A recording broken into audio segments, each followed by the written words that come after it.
বাংলাদেশের ইতিহাসে নির্বাচন পরবর্তী সময়ে কোনো রকমের স্ট্রং বিরোধী দল বাংলাদেশ জাতীয় সংসদ পেয়েছে এরকম কোনো ইতিহাস নাই। যখন আওয়ামী লীগ ক্ষমতায় থেকেছে তখন বিরোধী দল হিসাবে যখন রান করেছে বিএনপি, তখন যেহেতু আওয়ামী লীগ এবং বিএনপির মধ্যে তেমন কোনো পার্থক্য নয়, কারণ তারা যা করে আওয়ামী লীগও তা করে, আওয়ামী লীগ যা করে বিএনপিও তা করে, সুতরাং একজন আরেকজনের দোষ ধরা বা বিভিন্ন রকমের সাজেশন প্রোভাইড করা এটা তাদের মধ্যে ছিল না। কিন্তু আবার বিএনপি যখন ক্ষমতায় আসছে, আওয়ামী লীগ যখন বিরোধী দল হয়েছে, ঠিক এই কাজটাই কিন্তু করছে। কিন্তু এই 2026 সালে যেটা সংসদ হইতে যাচ্ছে, এই সংসদ বিএনপির জন্য সবচেয়ে বড় চ্যালেঞ্জ হয়ে দাঁড়াবে, কারণ জামাত ইসলাম ওই জায়গায় শক্তপোক্ত একটা প্রতিদ্বন্দ্বী হিসাবে কিন্তু আবির্ভূত হয়েছে। সাথে আছে এনসিপি, সাথে আছে আরো 11 দল, যারা সব মিলে কিন্তু একটা বিশাল রকমের ভ্যাচাল বলা যায়। এই ব্যাটেলের মুখোমুখি বিএনপিকে করতে হবে এবং বিএনপিকে চ্যালেঞ্জ করে এই কাজগুলো সামনের দিনে এগিয়ে যেতে হবে। আমরা জানি বিভিন্ন কথাবার্তা হচ্ছে, বিভিন্ন ইঞ্জিনিয়ারিং হয়েছে, বিভিন্ন কিছু, ওইটা ভিন্ন আলাপ। কিন্তু যে আলাপে যাইতে চাই সেটা হচ্ছে জামাতে ইসলামী ছায়া সংসদ তথা শ্যাডো ক্যাবিনেট করবে। এই শ্যাডো ক্যাবিনেটটা কি, এটা যদি সংক্ষিপ্ত আকারে একটু বুঝে নেই, সেটা হচ্ছে বিএনপি যতগুলো মন্ত্রী পরিষদ থাকবে, যতগুলো মন্ত্রণালয় থাকবে, প্রধানমন্ত্রী থেকে শুরু করে শেষ অবধি যতটা থাকুক, 50টা 60টা 70টা যা পারে তা যখন থাকবে, তার বিপরীতে কিন্তু জামাতে ইসলামী তাদের মন্ত্রী পরিষদ গঠন করবে। যেমন প্রধানমন্ত্রীকে অনুসরণ করে একজন ছায়া প্রধানমন্ত্রী থাকবেন, সেটা জামাতে ইসলামের আমি ডক্টর শফিকুর রহমান। এমনকি শিক্ষামন্ত্রী, অর্থমন্ত্রী, বাণিজ্য মন্ত্রী, রেলমন্ত্রী, যত মন্ত্রী আছে সব মন্ত্রীকে অনুসরণ করে একটা শ্যাডো ক্যাবিনেট কিন্তু থাকবে। এই শ্যাডো ক্যাবিনেটের ধারণা যেটা, এই ধারণাটা কিন্তু 2010-এ বিএনপি একবার বাস্তবায়ন করতে চেয়েছিল, কিন্তু বিএনপি সেটা পারে নাই। কারণ হচ্ছে আওয়ামী লীগ যখন সংসদ রান করেছে তখন বিএনপি ওয়াকআউট করেছে, ঝগড়া করেছে, টেবিল চাপড়িয়েছে। এই যে একজন আরেকজন, এক দল আরেক দলের প্রতি একটা বিদ্বেষী চালিয়েছে সবসময়, দেশের ভবিষ্যৎ নিয়ে তারা তেমন একটা কাজ করতে পারে নাই। তাদের একটাই উদ্দেশ্য ছিল আমাকে ক্ষমতায় যাইতে হবে। কিন্তু জামাত ইসলাম ক্ষমতায় যাইতে হবে এই টেন্ডেন্সিটা তো ছিল, কিন্তু যেহেতু হাতছাড়া হয়ে গেছে যে কোনো ইঞ্জিনিয়ারিং কারণে হোক, কিন্তু বর্তমানে তো বিরোধী দল হিসাবে যেহেতু আমরা মেনে নিয়েছি নিজেদেরকে, সেই জায়গায় রাষ্ট্রকে প্রোভাইড করতে হবে, রাষ্ট্রকে দেখিয়ে দিতে হবে যে আপনারা যাদেরকে নির্বাচিত করেছেন, যে সরকার রান করতেছে, সে যেভাবে মন্ত্রণালয় চালাচ্ছে, সে যেভাবে পলিসি আপনাদের সামনে উপস্থাপন করতেছে, ধরেন একটা শিক্ষার পলিসি আপনাদের সামনে বা আমাদের সামনে কিন্তু তারা ওই যে মেলে ধরল, তখন আমরা কিন্তু এর বিপরীতে, অর্থাৎ জামাত ইসলাম এর বিপরীতে একটা স্বচ্ছ শিক্ষা দ্বারা কিন্তু তারা প্রোভাইড করবে। যদি তাদের সাথে না মিলে, সেই জায়গায় জনগণকে দেখাবে যে দেখো বিএনপি যেটা করতে যাচ্ছে তার থেকে বেটার অপশন আমাদের কাছে আছে। তার মানে এই যে ছায়া সংসদ বা শ্যাডো ক্যাবিনেট, এটার মানে এই না যে বিএনপি একটা কিছু আনবে, সেখানে শুধু এটাই বলবে যে আপনাদেরটা আমরা মানি না, আপনাদেরটা আমরা বাদ দিলাম, আপনারা ভুগিচুগি নিয়ে আসছেন, এখানেই কিন্তু থামবে না।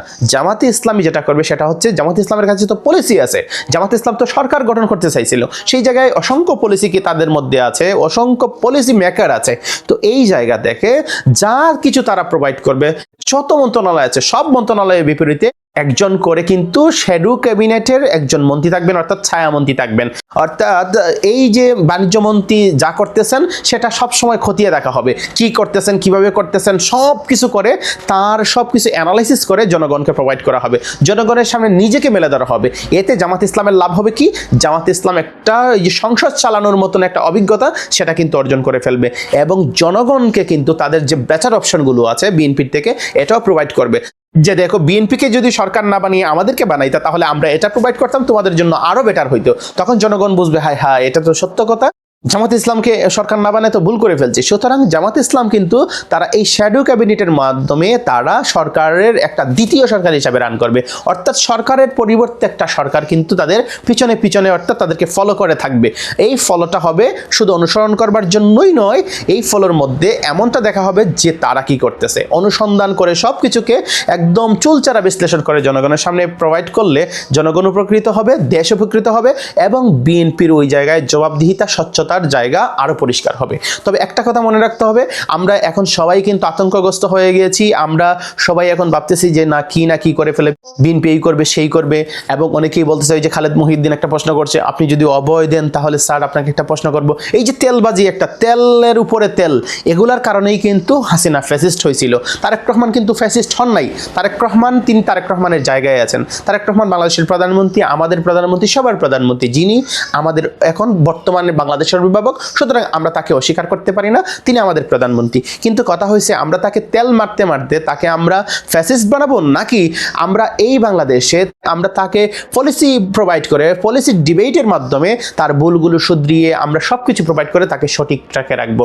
আর একটা মানুষকে সঠিক ট্র্যাকে রাখতে হলে তার সমালোচনা করতে হবে, তার ভুলগুলো ধরিয়ে দিয়ে তাকে সঠিক লাইনে যখন রাখবো, তিনি যখন সঠিক থাকবেন তখন তিনি যেমন বাংলাদেশের একজন সঠিক আদর্শবান নেতা হইতে পারবেন, বাংলাদেশের জনগণের হৃদয় জয় করতে পারবেন, ঠিক তেমনিভাবে হাসিনা হওয়া থেকে তিনি বিরত থাকবেন।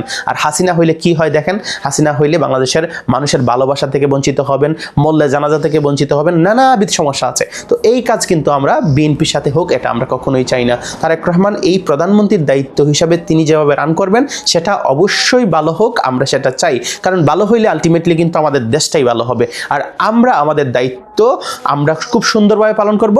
আমাদের এই নেতৃত্ব কিন্তু জটিলতম নেতৃত্ব হবে না, আমাদের নেতৃত্ব হবে একদম স্বচ্ছ আয়নার মতন পরিষ্কার এবং দুর্নীতিমুক্ত, ভেজাল মুক্ত এবং ইতিহাসের শ্রেষ্ঠ একটা শ্যাডো ক্যাবিনেট ইতিহাসের প্রথমবারের মতো বাংলাদেশ পেতে যাচ্ছে, যেটা ব্রিটেনে আছে, যেটা কানাডায় আছে, যেটা নিউজিল্যান্ড সহ বিভিন্ন উন্নত রাষ্ট্রগুলোতে এই চর্চাটা হয়, এই চর্চাটা কিন্তু আমরা বাংলাদেশে করবো ইনশাআল্লাহ। এতে করে বাংলাদেশকে আমরা অনেক দূর এগিয়ে নিয়ে যেতে পারবো।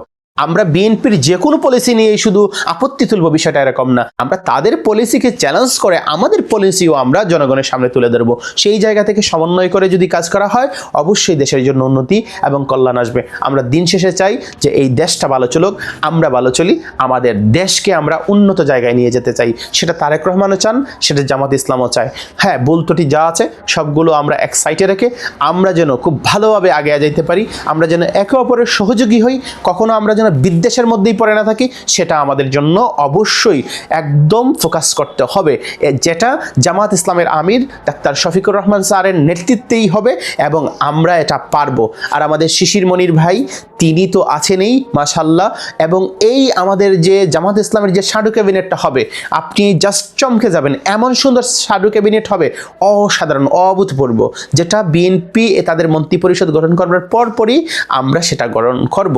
কারণ তারা যে কয়টা মন্ত্রণালয় গঠন করবে ঠিক আমরাও ঠিক ততটাই মন্ত্রণালয় গঠন করব এবং তাদের কাজের সমালোচনা, তাদের কাজের ভুল ধরা এবং তাদের কাজের শুধু ভুলই ধরবো না, তাদের কাজের সুন্দর সমাধানও আমরা জাতির কাছে পেশ করব। এটাই হচ্ছে শ্যাডো ক্যাবিনেট। আর শ্যাডো ক্যাবিনেটের কাজ এবং তার পরিধি এটা অত্যন্ত একটি সূক্ষ্ম এবং সুদূর প্রসারী চিন্তাভাবনা, যেটার কারণে জামাত ইসলাম আগামীতে সরকার গঠন করবার জন্য এক অভূতপূর্ব সিদ্ধান্ত নিয়েছে। তাই আমাদেরকে ধৈর্য এবং সবরের সাথে আমাদের কাজগুলো যেন সম্পূর্ণ করতে পারি, এটার জন্য আমাদেরকে প্রচেষ্টা করে সামনের দিকে এগিয়ে চলবো। ইনকিলাব জিন্দাবাদ।